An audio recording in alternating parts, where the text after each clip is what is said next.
अमित शहा यांची काही वेळातच बारामतीमध्ये सभा होणार आहे आणि या सभेआधी राष्ट्रवादी काँग्रेसच्या 15 ते 20 कार्यकर्त्यांची धरपकड केली जाते। धनगर समाजाला आरक्षण देण्याचं आश्वासन देण्यात आलं नाही, पण आज शहा यांच्या सभेत अमित शहा गो बॅक या घोषणा देण्याचे मनसुबे या सगळ्या कार्यकर्त्यांचे होते आणि त्यामुळे एक प्रकारे या तरुणांना ताब्यात घेऊन भाजपवर दडपशाहीचा आरोप केला जातोय। अद्वैत मेहतांकडून अधिक माहिती घेऊयात। अद्वैत, नेमकं काय काय घडतंय बारामतीत?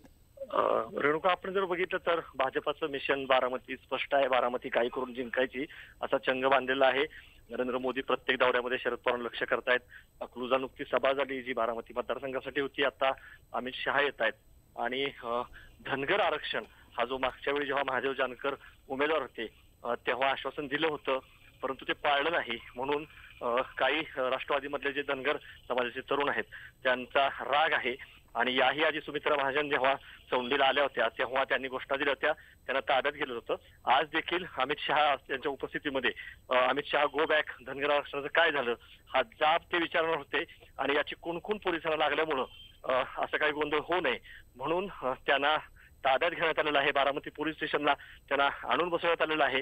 त्यामुळे राष्ट्रवादीचे कार्यकर्ते जे आहेत ते चिडलेले आहेत। त्यांचं म्हणणं की लोकशाही मार्गाने आम्ही निषेध करतोय, तर तुम्ही अशा पद्धतीनं आम्हाला तुम्ही ताब्यात का घेताय? किमान तुम्हाला जर असं वाटत असेल तर आम्हाला दुसऱ्या भागात सोडा, दुसऱ्या तालुक्यात सोडा, आम्ही तिकडं प्रचार करतो, पण आम्हाला पोलीस स्टेशनला तुम्ही आणून का ठेवलंय? त्यामुळे आता कदाचित हा एक वाद निर्माण होण्याची शक्यता आहे।